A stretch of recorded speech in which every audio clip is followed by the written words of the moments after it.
Hello and welcome to the Scots Sports Show. I'm Drew Patrick. Joined with me as always is Mike Fenner. We'll start today's show off the way we start every show off, with the Scots of the Week. Let's start on the ladies' side.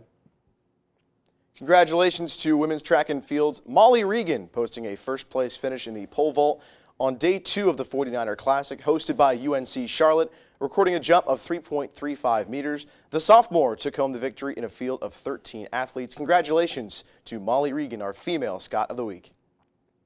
As for the male Scot of the Week, it's Dominic Patrick of the track and field team. He concluded the 49er Classic in grand fashion, posting a first-place finish in the 10K on the final day of the event, hosted by UNC Charlotte.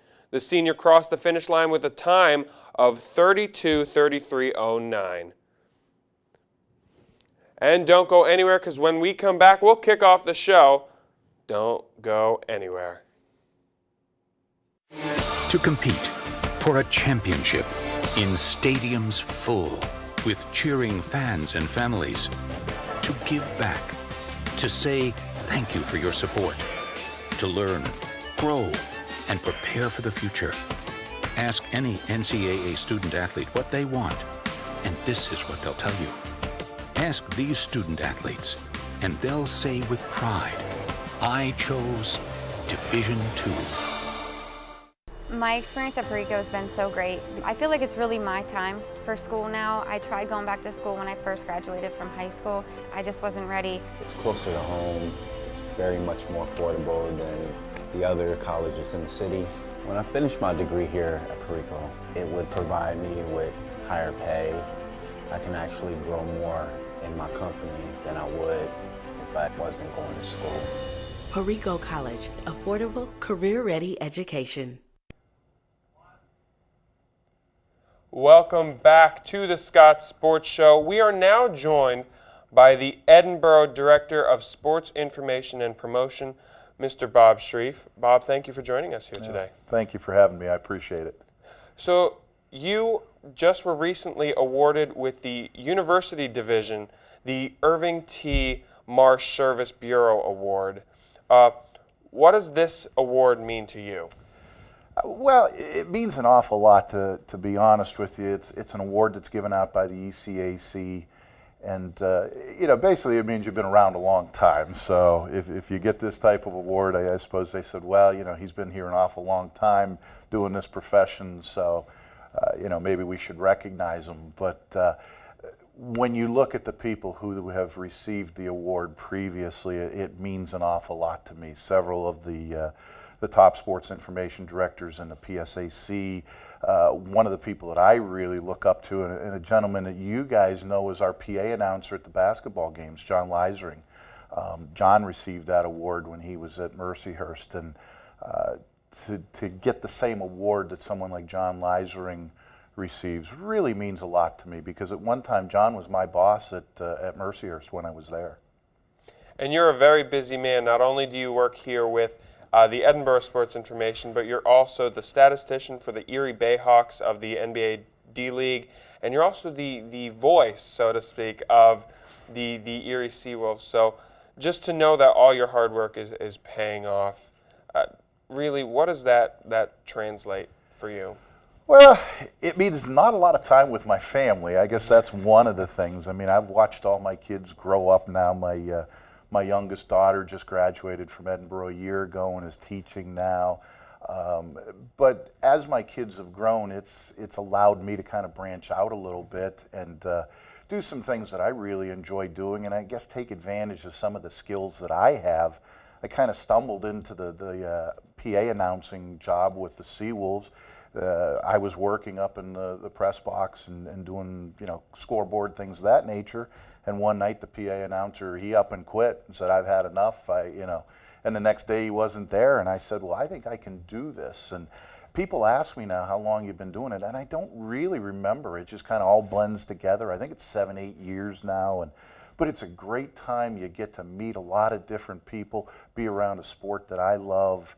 And the other thing is, it's created a nice bond between our program. The Seawolves have been very good to Edinburgh University with donation of items and things throughout the year for our sports memorabilia auction and some fundraising events that we have. And I was in on the ground floor with the Bayhawks when they brought that team in. Ron Sertz, who now runs the Erie Sports Commission, he was in charge of that program, and he asked me to put together a statisticians group, and basically it was a bunch of people that had worked for me out here in Edinburgh, a couple people down at Gannon, and I've been doing it since the day that the Bayhawks began, and great to be able to sit there at midcourt and watch some fantastic basketball. And again, they've provided us with some items and some different things through the years, so it's been mutually beneficial. And of course, getting started over 30 years ago in sports information, graduating from Notre Dame, you go to Frostburg State College, and then you come home after a couple other stops. You've covered all the grounds here within Erie. You've got Mercyhurst College, Gannon University, now Edinburgh University since '98. And what does that mean to you, not only with the Erie teams, with the D-League, and then also with the baseball affiliate, but to be home here and being in Edinburgh since 1998? I mean, what's that mean to you to be home? Well, it means an awful lot, actually. I married a great Erie girl. She's from the Russian community, and they're a very close-knit family. And when we first got married, I told her, I don't know where this job will take me. It could have been anywhere in the country, because for the most part, you have one sports information director per school, or a couple of assistants or whatever. To be able to practice what I love and do it in my hometown, I mean, I really think Erie has so much to offer, and I enjoy being here. I've brought my family up here, so to be able to stay here for the majority of my life has really meant a lot to me. Hopefully I've been able to give a little bit back to Erie, because like I said, this area, Northwest Pennsylvania, means so much to me. So, but I've been fortunate. I've been able to stay around family and friends, and at the same time, sometimes you regret the fact that you haven't branched out. I tell some of the students in that and the people that work for me that there's so much out there. It's such a big world, and there's so many great things out there, and from that respect, maybe I've missed out, but been perfectly happy to be here. 34 years now as a sports information director.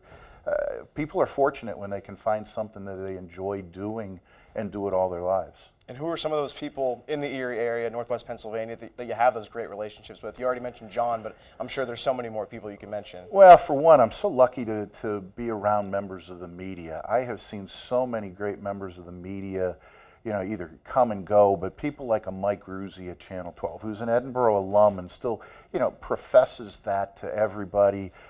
You go back, Mike Gallagher, John Evans with Channel 24. Right now, Craig Smiley at Channel 24. Tom Reisenweber with the newspaper. I don't know if you guys have met Tom, but just a fantastic hard worker. Jim Camp. Jim Camp helped me. He hired me as a part-time worker at the Erie Times News years ago. And I worked for, I think we made $25 or $30 a night. And he taught me so much, particularly things that I was able to relate to this field. And I had an opportunity to see what the other end did, how, when we send all this information to the newspaper, how they, work at getting it into the paper and getting it out to people. Joe Mattis is a very good friend of mine who worked for years at the newspaper, and I've just been so fortunate. John Fry with the Erie Seawolves and now with the Erie Otters, people like that. I've just been very blessed to be around some good people. And then the other thing is the student athletes here. Student athletes, the coaches, they come and go, and unfortunately when you get to be my age, you forget some of the names when you see faces or vice versa, but just great people that I still enjoy when you see or have a chance now. I've gotten into Facebook a little bit, and so you can renew some of those relationships, and I feel very blessed to be able to have worked with so many good people through the years. And what do you think about the growth and sort of the changes of sports information in general? How do you feel like this field has grown over the years, and how much different is it than when you first got into it? Well, it's tremendously different. I refer to myself somewhat kiddingly as a dinosaur, and some of the new guys as the young Turks. For instance, what you do here now, this is what sports information has turned into. It's websites, it's doing videos, And in a sense, it's very scary to some of the older SIDs like myself, because we were brought up doing press releases, doing media guides, doing statistics, and it has changed so much. It's now social media, it's the videos and everything. I'm not going to tell you that I'm real good at a lot of those things, but I think I've been smart enough to go out and find people. There's so much talent on this campus, and a few years back I realized, let's start taking advantage of the talent that we have. I'm fortunate enough to have GAs. I get a couple GAs each year. Right now, Dan Graham and Matt Brancato, and do a fantastic job. Down through the years, you know, Liam Halferty, Josh Gleason, Matt Plizga, who just went from Duke to Pitt this past year. But this profession has changed, and it's scary for somebody like myself, because a lot of the skills that I was very good at, you still need, but they're not at the forefront. Well, and thank you so much for your time, Bob. We wish you the best, and thank you for all your help for this specific show. Well, I really appreciate what you guys do. We, you know, for a number of years, we tried to work with ETV, and I know it was tough to put this all together. But what you guys do, it is tremendously valuable for the athletic department here, and I think for the university in general, to let them know the talented people we have, both, you know, in front of the camera, behind the cameras, and then our student athletes and our coaches. So thank you very much. Thank you. Appreciate it. And the Scots Sports Show will roll along right after this. Don't go anywhere. We dig deep. We overcome obstacles. We come together. We prepare. We hit the ground running. And we achieve our goals. We train hard. And we compete even harder. We reach new heights. We win.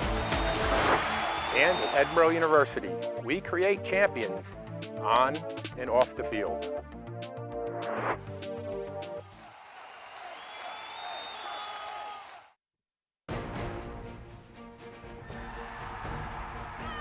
NCAA Division II has much to cheer about, as nearly 100,000 student athletes compete with passion and pride. And I'm pleased to share the best news of all. Student athletes are outperforming the rest of the D2 student body in graduation rates. Just another reason why you'll hear us say with pride, I chose Division II. Learn more at d2sa.org. Welcome back to the Scots Sports Show. We are now joined by the wrestling squad, head coach Tim Flynn and Pat Lugo. And I'm also joined by our wrestling correspondent, Mr. Tubby Schmidt. Thank you all for being here. Thanks for having us. So the end of the season has come and gone. Nationals has come and gone. Coach, what did you take away from the Nationals tournament? I took away that, you know, we have some good young kids coming back next year, but we have a lot of work to do. Yeah, and Pat, you were the top finisher for our wrestling squad. For your first tournament, what did you see at this event? I seen a lot of fans out there. You know, it was a lot of fun. Something I would like to do. Like, I'm looking forward to do, and just had a lot of fun out there. And getting to wrestle at the Garden, what was that experience like? Again, it was a lot of fun. You know, a lot of fans, a lot of like nerves going through your body. But it's like the same thing over and over. Like, it's just a wrestling match, and all you gotta do is go out there and wrestle. All right, and Coach, to you, watching these guys, and there were a lot of young guys, a lot of first-timers, how do you sort of control that emotion with this, yes, being first of all, the national championship tournament and also in Madison Square Garden? Well, I think the first thing Pat hit on it, it's just a wrestling match. You're wrestling another kid from another school. So if you really boil it down, it's just two college kids getting after it on the mat. So I think if you can keep your focus on the actual battle and not worry about the 18 or 19,000 people, and like Pat said, we have one of the largest contingents that follow us in the country. It's pretty neat. So it is it can be a little distracting, but just keep it focused on the actual individual battle. With sending so many young underclassmen wrestlers to nationals, does that give you hope going into to next season that now you have these young guys with a lot of experience? You know, it does help. It helps to have experience, but these young guys have competed, you know, at the highest level. Pat's been in the finals of national level events, you know, coming up through high school. So we expect a great deal out of them. You know, we don't use being young as an excuse to lose, but certainly next year, having a year under our belt at the Nationals is going to help all these guys. What's one thing that you took away, Pat, that you're going to specifically work on going forward from here? Definitely like my confidence, you know, because towards the beginning of the year, my confidence was high, then it went low, then brought back high again. Just like working on my confidence and like getting like more in shape, working on more technique and wrestling and stuff like that. Now, you also got to see in your second match of the national tournament the eventual national champion, and you got to see how he works. And Zane Rutherford's no slouch. Let's be honest. You got up in that match and just sort of got caught at the end, knowing that you can hold your own against great wrestlers. What does that do for the confidence you were talking about? That built my confidence so high because like that's what I wanted to do. I wanted to wrestle the best kids. I wanted to see where I was at with the best kids, and I was just able to do that at nationals. And I know my wrestling, I compete with anyone. I just got to build my pace, build my condition, and if I do those things, I'll be at the top of the podium. We had mentioned earlier when we started this season, we did a little bit something different on the radio on Wednesdays. We called it Wrestling Wednesdays to try to cover more about the wrestling program since it's our Division I team here. And one of the things we knew we had nicknamed you, Pat, on the way was the All-American Killer, because it seemed like every time you went out against a ranked kid, an All-American kid, like you were putting them down. I mean, it was really amazing to see. Yeah, it was a lot of fun. You know, I don't care who's in front of me. It could be national champ, All-American. Doesn't matter. Kid's a kid. I'm gonna wrestle. Everyone's beatable. I'm not gonna go out there scared, nervous. I'm just going out there to have fun. And Coach, we talked a lot about the younger guys, but for the older guys, Casey Fuller, who wrestled his last matches, and Vic, who didn't really have the tournament that he would have wanted to have. What have these guys meant to the program? They've meant everything. I mean, our senior class is tremendous when you add in, you know, Warren Bosch and Vince Pickett, and Pat Jennings. These are kids that have been in the lineup, you know, numerous years. They're all scholar athletes. You know, I don't think we've ever graduated an entire, you know, all of our graduates been all scholar athletes. So they've been tremendous for our program, and, you know, hopefully the classes to come, you know, try to emulate them. Mm-hmm. And those senior guys are the senior wrestlers on your team. What have you sort of learned from them throughout this year? I remember right before nationals, right before we left, I was talking to Vic like how the experience was going to be out there. He said it's going to be a lot of fun. It's going to be a lot of people. It's just go in there, embrace it. You know, he was teaching me a lot of things throughout the year too, like my nutrition and stuff I eat and stuff like that. And I think he really helped a lot. And speaking of seniors, he's not a senior. He graduated last year, but one of your assistant coaches, Mitchell Port, has been there, has been in the championship matchup.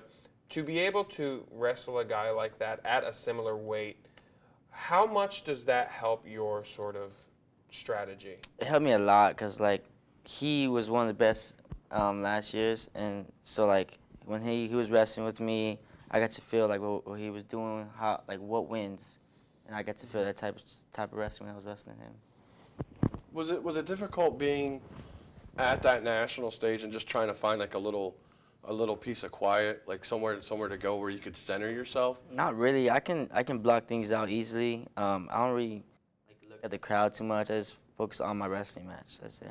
And how about you, Coach? You sort of laughed at that. I think it's easier actually for the athletes. You know, we have, you know, a couple hundred fans that, you know, purchase tickets.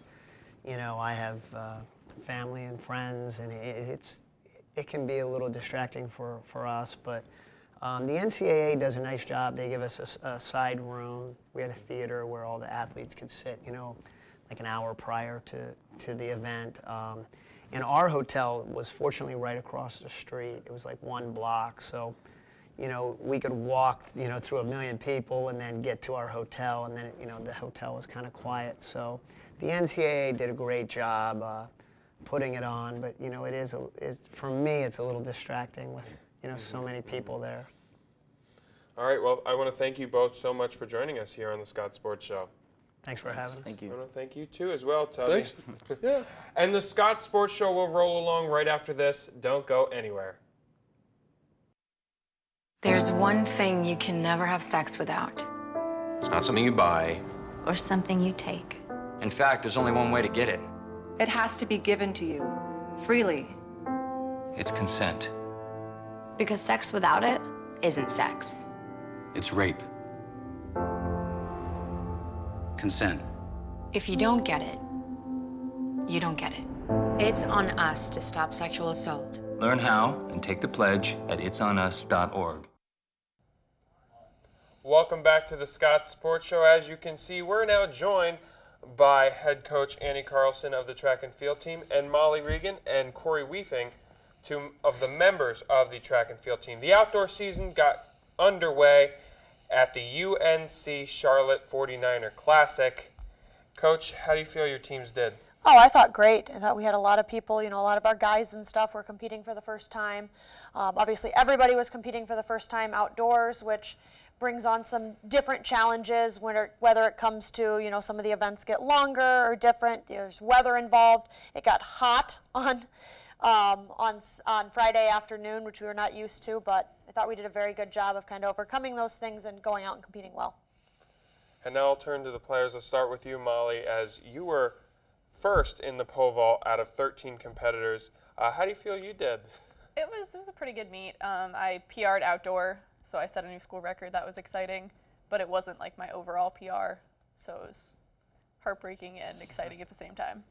You are also our Edinburgh's Female Athlete of the Week, so congratulations on that. Thank you. And Corey, you did two events. You did the 1500 on the first day. You finished 16th, and then the 800 on the next day, finishing 7th, I believe. So tell me, how do you feel your day went? I was very happy with the weekend as a whole. It's really nice to have like a good winter training throughout indoor and then coming and just performing well to open up the outdoor season. So I was very happy with it. And I'll start with you with this. Being able to now participate as a team again, as there's not really an indoor team. You guys do get to participate in some events, but to participate as a team again, how does that feel? Well, it feels really good just to have like the whole team aspect again, just to have everyone there for traveling, everyone there for your races. So it's just, there's good team chemistry, and it's nice to have everyone around again. So. And Molly, sort of a short turnaround from indoor to outdoor. Do you find there's any difference in the team chemistry, or is it just carried over just in a new location? It's pretty much carried over. It's kind of different with the throwers. They're more separated in outdoor season, but I feel like a lot of our teammates go and support the throwers even though they have to go a little bit farther to go and watch. Mm-hmm. And I talked to Coach Carlson last week about it, but your training is definitely a lot different now because it's the outdoor season as opposed to the indoor. What specifically, if anything, has changed in your training? Well, we've only vaulted outside twice, I think, and since we don't vault outdoors on campus, we go to the John McClain High School, and I'm a volunteer coach there as well, so I get to put my knowledge into perspective, and then as I'm teaching them, I learn how to do things myself on the pole. The weather's important. Mm-hmm. You know, if it's not nice out, you can't really do anything. If it's windy, that's a huge factor. You don't want it a headwind, you want a tailwind for sure. But other than that, it's just vaulting. And Corey, you're used to cross country, and then the middle distance area. You're used to running in the cold and the inclement weather, so to speak. So to prepare for, like, especially at this past meet where it was hot and warm, is there any sort of preparation for the weather? Can you do that in a way? Well, you always need to remember to stay very hydrated, especially in the warmer weather when we have guys that are up there running 5K, 10Ks, 1500s, down to 800s. It's really important to stay hydrated and make sure you're staying healthy. And Coach, we'll go back to the meet that we were at, And we'll talk about that distance team and that 10K, and 5 in the top 8, including Mr. Patrick, who has no relation to me, but taking home the top spot there. Seeing your distance crew run that well and pack mentality, how does that make you feel as a coach? Oh, it's very exciting, and it's nice looking forward. You know, obviously they had a great cross-country season. They were 3rd in the region and went on to the national meet. And just like on the women's side, you know, we look to them for a lot of points at our conference meet, and it's nice to be able to see a bunch of guys go out there and run well. And we're hoping to see it carry through the rest of the season and obviously into the conference meet and hopefully through the national meet. That was Dominic Patrick, who, as we mentioned earlier on in the show, was the male Scot of the week. So a full track sweep for the Scots of the week.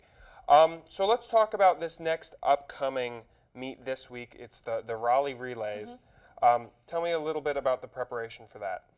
Well, we don't take as many kids. It's a very, very big meet, very hard standards to get in and stuff. So we don't take as many athletes. So kind of part of it was the waiting game. We didn't know till last night who was getting in. So that can be hard when we're trying to set up practice schedules for the week and stuff. And we're starting our week not necessarily knowing if they're going to be running on Friday or staying home. So that's a little different. It's another, obviously Raleigh is a ways away, so it's another big travel day. We'll travel all day Thursday to go down and compete. So a lot of that type of prep is just for them getting classes situated and stuff. They're going to miss Thursday, Friday classes again, and kind of a little bit rearranging in our schedule where, you know, we have Friday, Saturday type meets a lot, but when they're really not getting a solid practice in Thursday to it, some of the prep is getting better workouts in earlier in the week and stuff. And do you know who all is going down to that event? Yes, we do know. Okay. So I want to say thank you guys so much for joining me today, and we wish you the best of luck on the rest of your season. Thank you. Thank you. The Scots Sports Show will roll along right after this. Don't go anywhere. So good to see you guys. So, what's up? Oh, we finally bought a place. Holy cow. You seriously have enough saved to do that? We've been putting a little aside each month. Jeez, at the end of the month, we have nothing left to save. Yeah, I have no idea where it goes. Well, you're spending a lot on... Is it good? Oh, God. Oh, how is my account overdrawn? When it comes to financial stability, don't get left behind. Get tools and tips for saving at feedthepig.org. Welcome back to the Scots Sports Show. We continue along here. Still got Drew to my right, and now joining us to my far right is Dr. Roy Shinn. And Dr. Shinn is, of course, our Edinburgh University NCAA Faculty Athletics representative. Dr. Shinn, thanks so much for taking the time and joining us today. You bet. Glad to be here. And so, Dr. Shinn, obviously a lot of exciting stuff going on each and every year with our student athletes here. Tell us a little bit about promoting these student athletes and their academic success. Well, we're in Division II, and we're in a pretty academic conference, the Pennsylvania State Athletic Conference. So we compete very highly in athletics, but also academics. And there's actually a lot of built-in competitions in there among the schools and among the different sports. So about a month ago, we celebrated our scholar athletes, all of those student athletes that have a GPA of 3.0 or higher. There were 179 of them, so that's a little over half of them were able to get there, and we're always pushing them to get their teammates to get there the next year. And how encouraging is it to see those numbers that continue to grow each and every year and that you try and keep that bar raised at that high level? That's right. That's right. And ultimately it's because it is going to give them a much better long-term future. And so every single person that we go up each year, I feel like we've, we're going to see a much better long-term picture for each one of those individuals. So, and it's fun. It's fun to compete. They're familiar with that concept, and why not? Why not go for the top? And of course, we had the PSAC Top 10. We had 3 honorees last year in Megan Kelly with women's soccer, Cody Harris with football, Tabitha Bemis with track and field. What can you say about, just the way that continues to grow in terms of people that are, up for that kind of honor each and every year, and what that really means for this university? Well, first of all, you have to have an idea of how competitive that is. We had 3 of the top awards in all of the NCAA last year came from the PSAC. So those people are also part of this top 10 award. There's 10 student athletes in the fall for fall sports, 10 in the winter, and 10 in the spring, and that's both genders combined. it is tough to pick out people in there. We're talking about very high achievers. So yeah, we did well. We're hoping to continue to do well on at a high level like that. But so far nothing this year. We have a couple of Edinburgh universities for the PSAC champion scholar nominees. We have 5 for fall and then 6 for both winter and spring. Tell me about how those individuals were selected for nomination. So there's they're not selected. They qualify by have to have had completed at least 48 credits, and then going to the PSAC championships, and whoever has the highest GPA of the group from Edinburgh going becomes our nominee. And then of all of the ones competing at the championships, one receives the Champion Scholar Award. So at the swimming championships, we swept them. We won the male and the female award.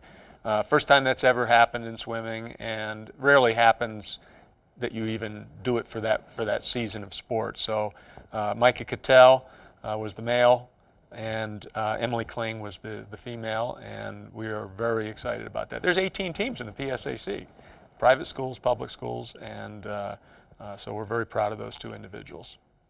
And along with the importance of academics, there's a lot of community service work that goes with the athletes here on campus. What have you noticed on that aspect with the athletes here? Well, of course, we get national attention for the work that the whole campus has done, but largely our Student Athletic Advisory Council has done, along with all of the student athletes participating in raising money throughout the year for Make-A-Wish Foundation. And last year we were #1 in the country. There are about over 300 Division II schools throughout the United States, and we raised about $13,600, which was the top one. And I've been at the NCAA national office in Indianapolis, and they always like to talk about Edinburgh there and how we keep doing that year in and year out. That's enabled us to actually grant a wish to a local child. And I credit Bruce Baumgartner for looking into this. About 3 years ago, we used to just put it into the national fund. And he asked and prodded and probed and finally got them convinced that we should be able to reach a local child. So we do that publicly at a halftime of a basketball game. And so we've done that for each of the last 3 years. And it changes everybody that's involved.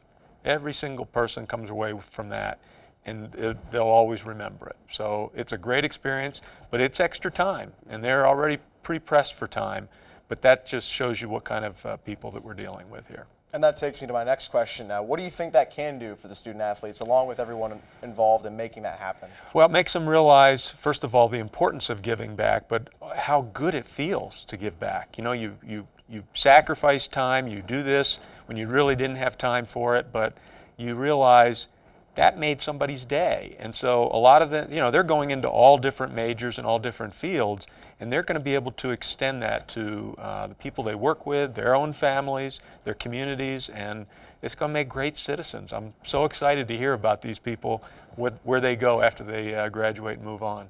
And of course, looking forward now to this year, our current academic all-district team, 5 members here from Edinburgh University, including 2 from women's soccer, Riley Duprat and Jansen Hartman, Jason Watts of football, also Mara Maycock from women's volleyball, and Lauren Hippo from women's basketball. What does that mean, having 5 of these student athletes being honored as such? It's fantastic. We're only halfway through the year, so maybe we'll even have some more coming up before the year's over. But this is, each sport divides the country into different regions and districts, but this is a pretty big group. You really have to see the list of people and what school they're at, what major they are, and what their GPA is, and to really understand the magnitude of what they have achieved. And of course, Riley Duprat she went the next level up. She became Edinburgh's 25th ever academic All-American. So that is the gold standard in academics and athletics combined. But those 5 individuals so far are just wonderful human beings, and I'm so proud that they were recognized for the hard work that they've done. All right, well, thank you so much for your time, Dr. Shinn, and we wish you the best with the rest of the year. You bet. Go Scots. All right, thank you so much. The Scots Sports Show will roll along right after this. Don't go anywhere.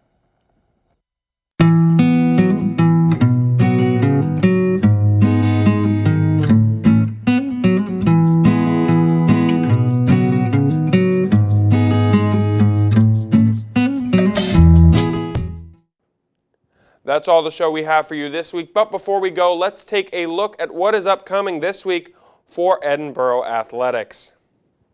Starting on Wednesday, the 23rd of March, the women's tennis team starts off their PSAC play against Mercyhurst. That is in Erie at noon. Women's lacrosse is in action on Wednesday, looking to sort of turn the tides of their PSA season thus far. They face Seton Hill University at Seton Hill. On Thursday, both track teams, the men's and the women's teams, are down in Raleigh, North Carolina for the Raleigh Relays.